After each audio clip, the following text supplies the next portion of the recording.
Devin Sanchez isn't asking for a chance to play. He's determined to earn it through hard work.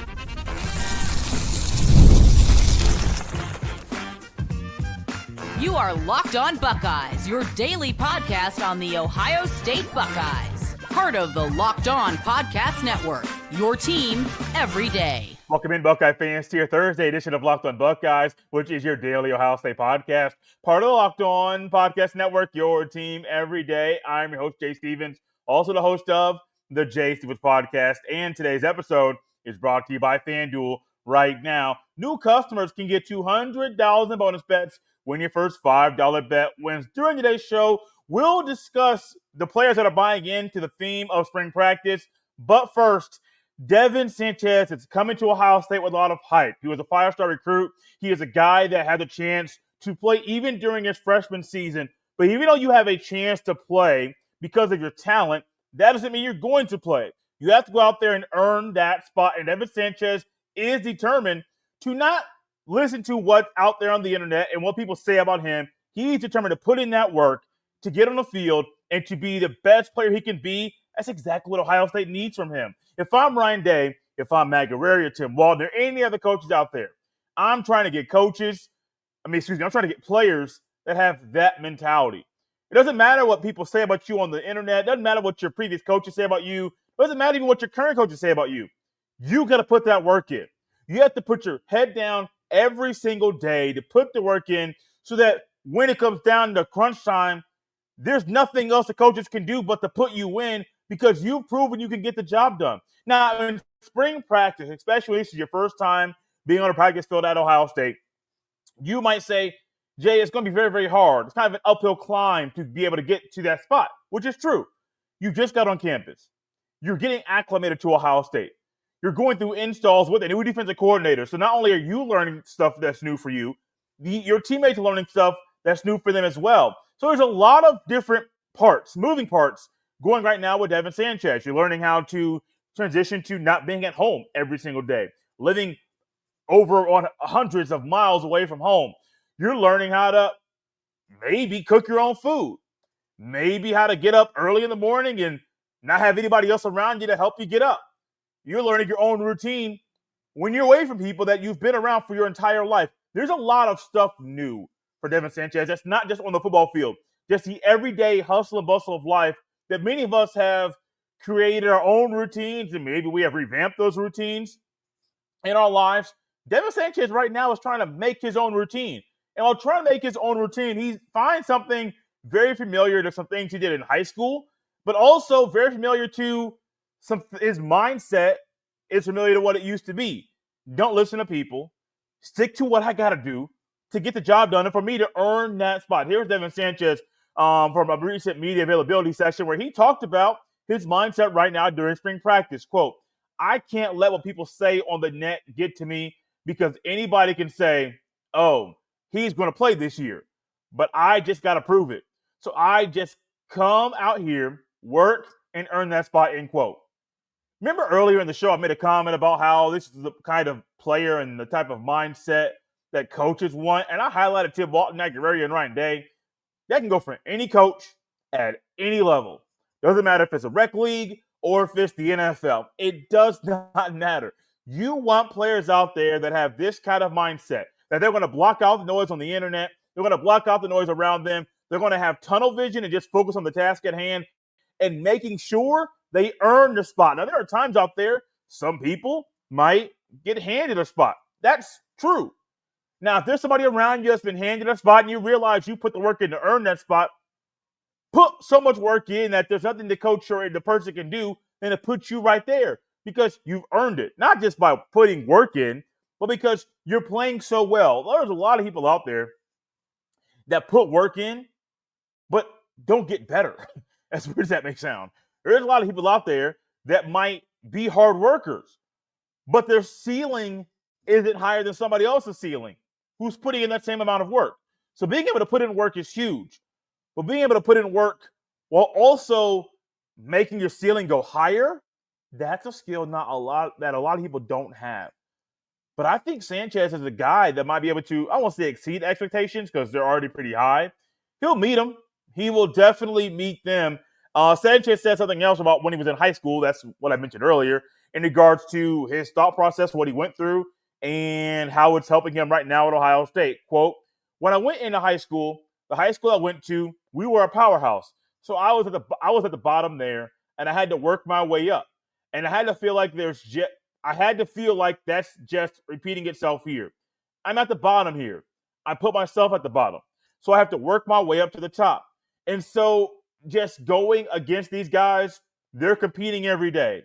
You're not going to get a day off where receivers are just coming out here just BSing. So you got to be on your P's and Q's all the time, end quote.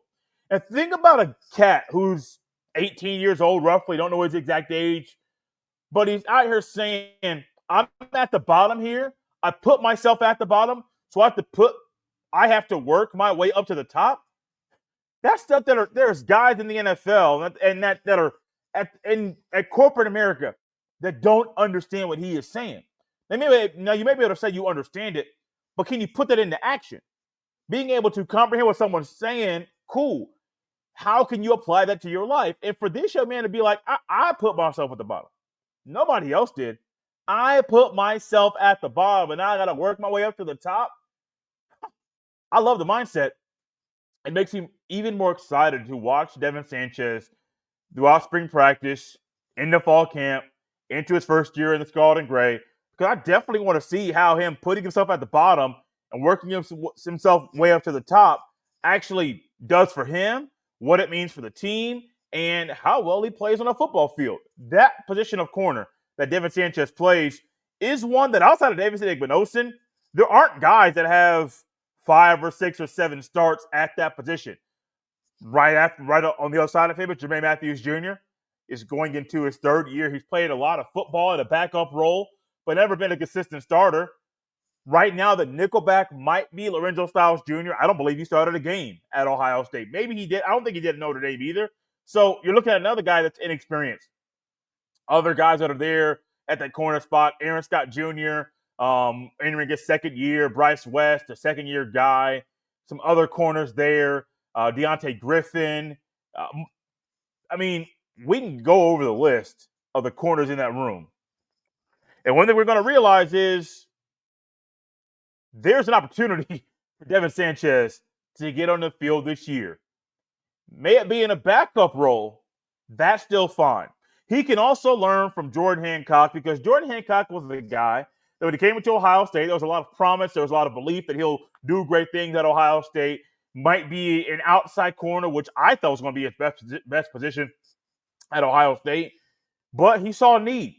Hey, go play nickel corner. We think you might be able to get on the field faster if you go to that spot. Okay.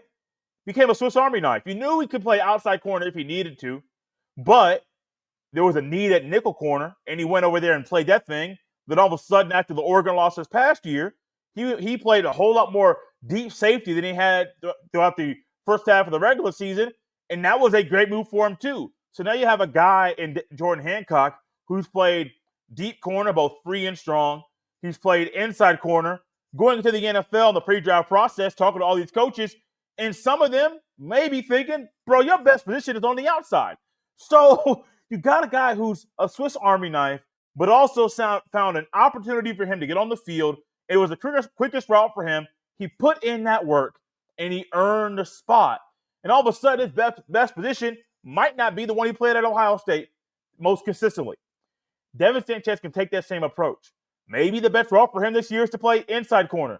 And then next year, maybe bounce out to outside. Or maybe, which I don't think it's going to happen, but maybe Ohio State's going to say, oh, we need to play back and play deep safety. Whatever it is, be a Swiss Army knife. Put yourself there at the bottom like you've already done, and go ahead, work your way up to the top.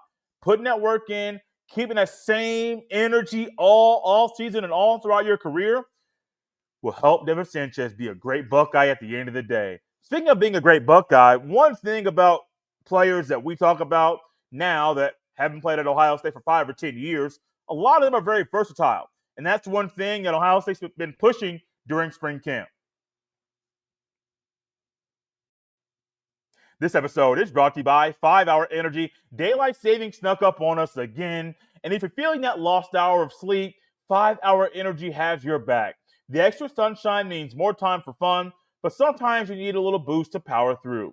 Whether you're staying up late watching the NCAA tournament, squeezing in a round of golf after work, or just trying to keep up with your busy day, 5-Hour Energy gives you that quick, refreshing pick-me-up whenever you need it. I've been staying up late watching all tournament action, and 5-Hour Energy helps keep me up the next day. With longer days, I love getting outside for a hike or run. Tropical Burst is my go-to for a quick boost. Whether I'm at a game or traveling, 5-Hour Energy is easy to grab and keeps me feeling refreshed. Head to 5hourenergy.com to find over 15 flavors to choose from, including watermelon, blue raspberry, and peach mango. You can even build your own 12-pack or 24-pack delivered right to your door. Need one now? Grab a 5-Hour Energy shot at your local grocery or convenience store. They're everywhere. Stock up today and stay energized.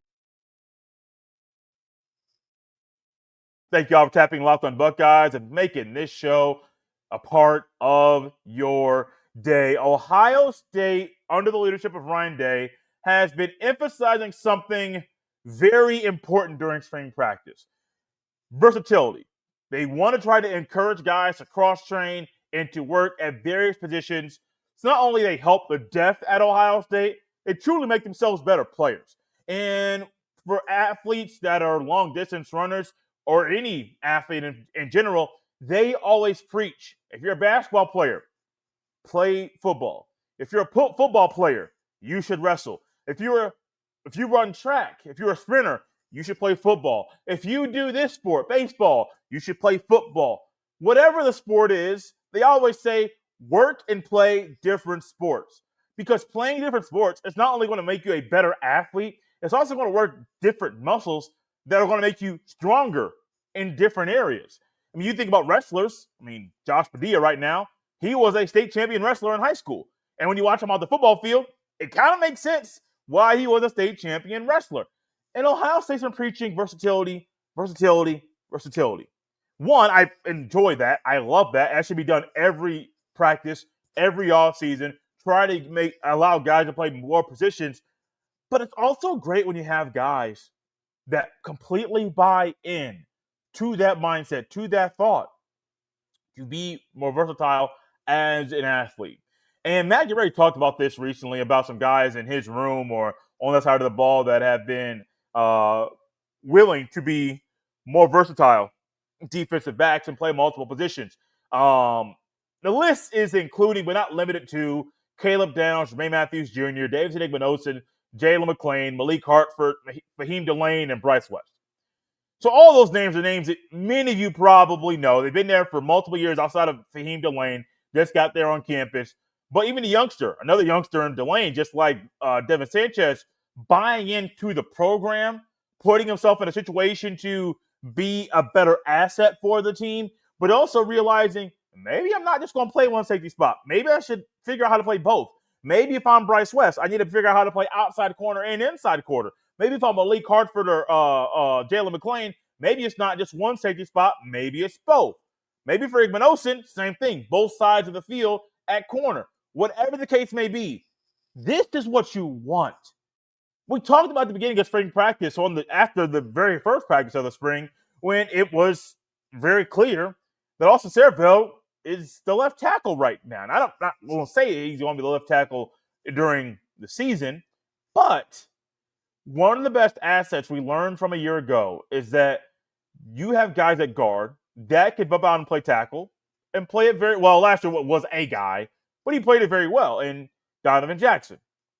And Austin Serafeld is the guy that throughout the recruiting process and once he got to Ohio State, it was clear that he could play tackle.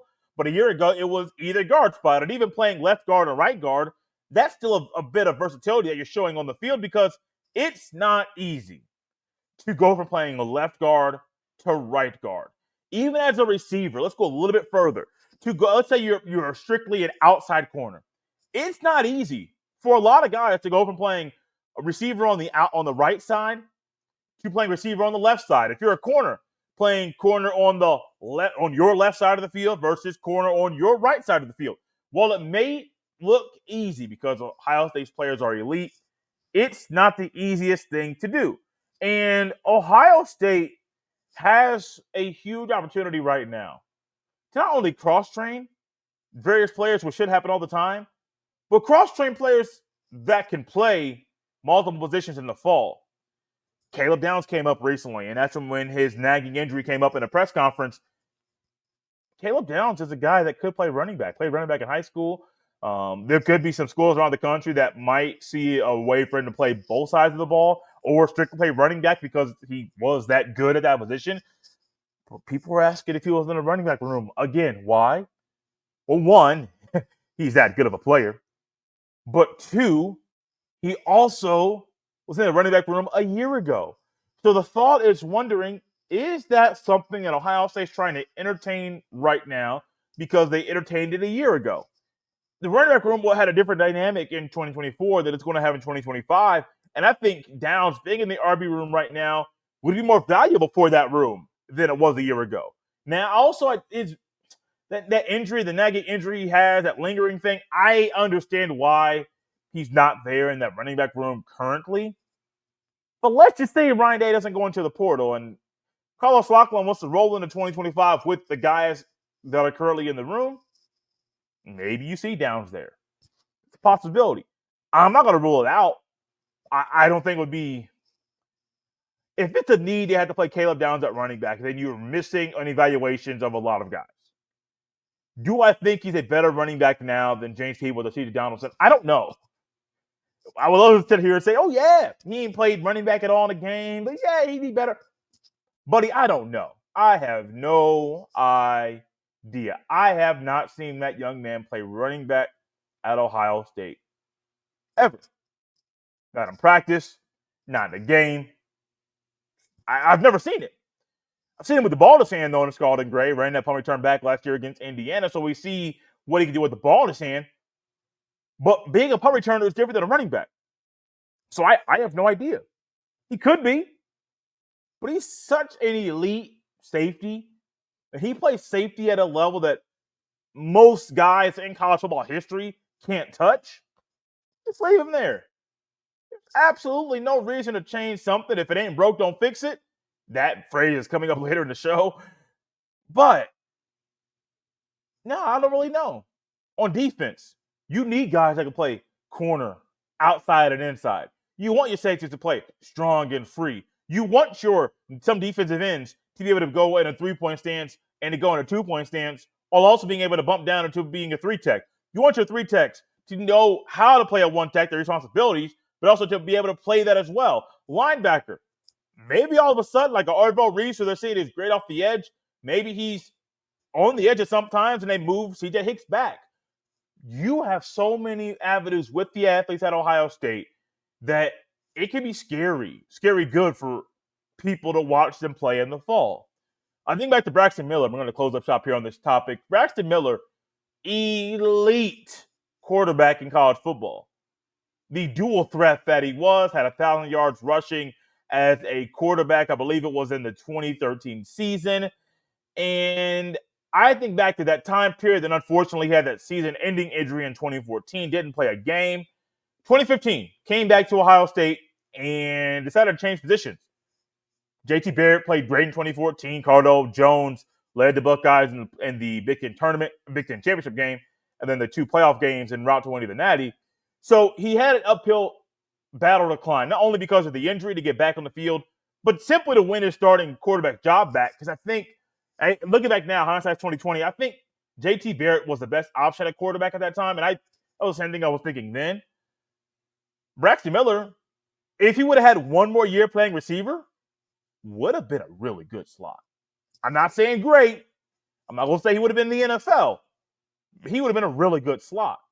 He just didn't have the reps, didn't have the time. Well, being able to get those reps now for the various players at Ohio State, either on the O-line or D-line or any position, that will be huge. I'm going to say not it can be. It will be huge in the fall. Injuries are going to happen. That's one of the unfortunate things about football. You know guys are going to get hurt. And while guys get hurt, it's next man up. And when you have confidence in the guy that's the next man up, because you got those reps in the offseason, it's going to help you be more comfortable and not think about what that guy's doing and just stick to your job and play free out there on the football field. Speaking of playing free out there on the football field, That's what a lot of us want to see on April 12th, as Ohio State announced they're going to have a game during the spring showcase. They also gave us some clarity about what's going to happen on that day.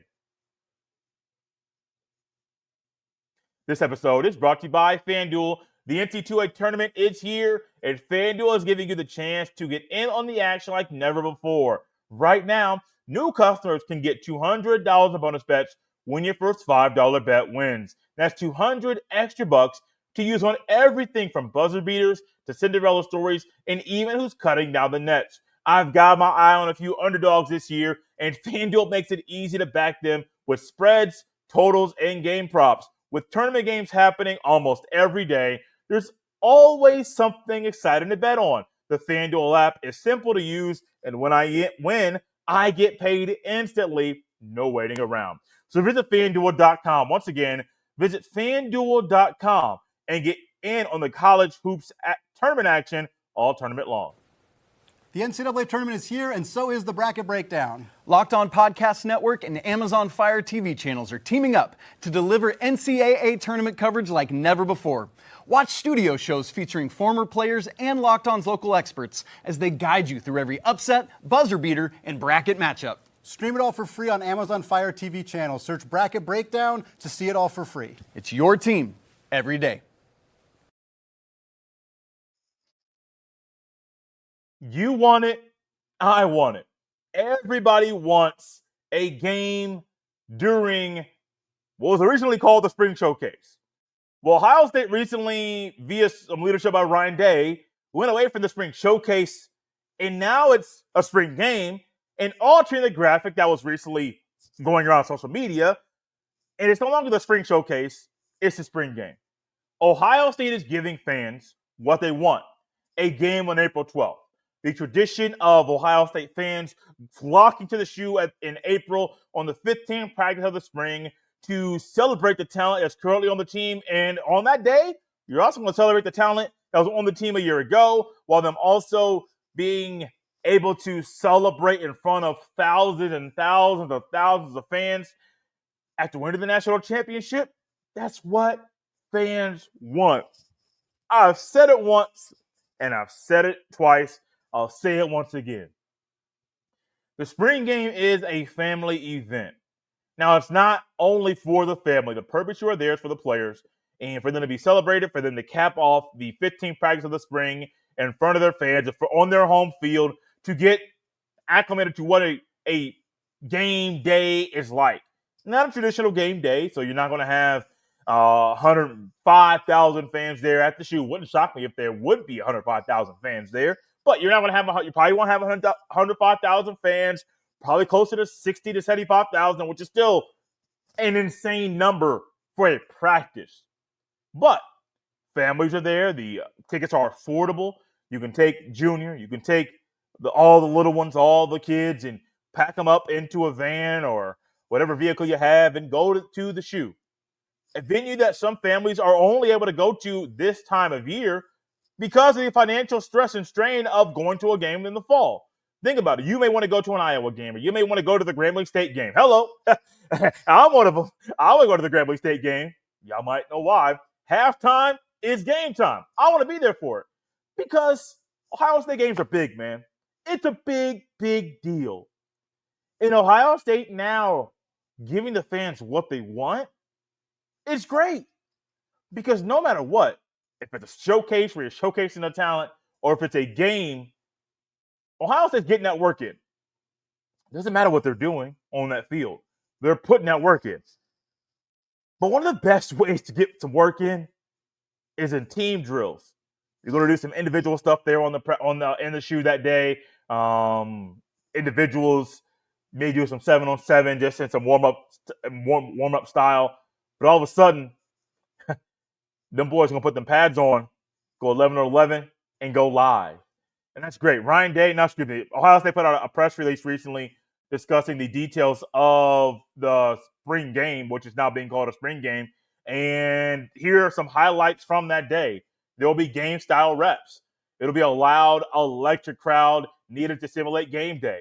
A family-friendly pricing to pack the shoe, as well as the return of the reigning champs and a first look at the 2025 Buckeyes.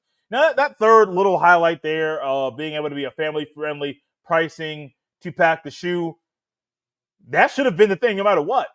If you're going to change it to a spring showcase and not a game, why raise the price? To me, it's a no-brainer. You should just give the people what they want. Tickets for the spring game are $8. You can get reserve seating for $20. You can get club seating for $35. Ohio State students can attend the spring game for free by showing a valid Buckeye ID at the gates. Parking is also free for everybody. Like, this is what you want. This is exactly what should have happened the entire time. More affordable ticket pricing. I don't think the parking would have been free no matter what. But this, game-style reps. I don't believe you would get that in a spring showcase. And the fact that they put that in the press release, that's one of the highlights, that comes to tell me you're probably not going to get that. The game day atmosphere. This allows even people up in the press box and those that are working in the game day scene in the fall to get some work, to get some preseason run in. Because unlike in the NFL or even college basketball, at some high school levels, they have a scrimmage or they have preseason games that allow them to get some of that preseason work. I said I couldn't go college basketball because college basketball has behind closed door scrimmages that are supposed to be hush-hush, but people know they happen. So no, you're not going to have your PA person there and your ushers there and your whole stat crew there. You're not going to do all that stuff. You're not. So this is needed, not just for the players, needed for the coaches. It's needed for people that are working games for Ohio State. It's needed for everybody. While you're getting game day reps and people are watching, we are all going to watch the players. Ohio State has 2 new coordinators. They also have 2 co-coordinators that weren't in that role last year. So with that dynamic on both sides of the ball, this is going to allow them to get necessary reps in a simulated game day environment so that when that game comes against Texas, oh my gosh, it's not far away.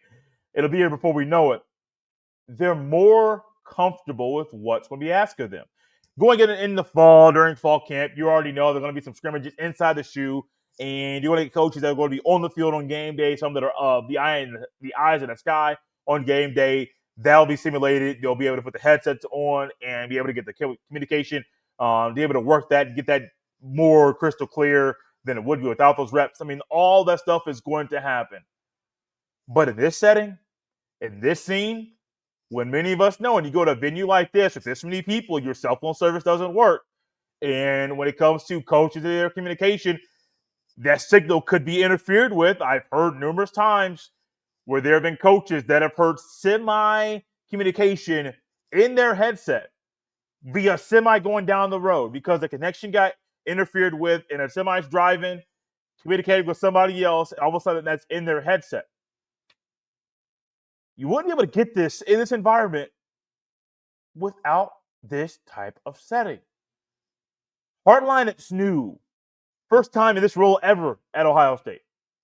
Ever in his coaching career. Patricia's been there. Been there numerous times. But I don't know if he's coached as a coordinator in a venue this size. While I don't think he's going to be spooked by the venue itself by being inside of it, it's just another distraction. If you can get some reps now, with that many fans there, there could be potential interference between your signals and signals in your head. Not whatever the case may be. I'm not trying to say sign stealing, but no, Michigan about to get spanked with that thing for the NCAA. This is needed for the coaches, for the players. It's going to be enjoyable for the fans as well. Thank y'all for tapping Locked On Buckeyes and making this show your first listen of the day. For your second listen, check out the Locked On College Basketball Podcast with Andy Patton and Isaac Shade, because in just a couple days, the Final Four will be tipped off, and you want to be tapped into Locked On College Basketball all weekend long, today, tomorrow, Saturday, Sunday, Monday, and even on Tuesday, to get all the college basketball your heart desires. You can subscribe and follow Locked On Buckeyes and Locked On College Basketball on the YouTube. Listen to both wherever you listen to your fine podcasts. You can follow me on social media on any platform at jstevens07. Send every email to jstevens317@gmail.com. This has been Locked on Buckeyes on a Thursday. We'll see you next time.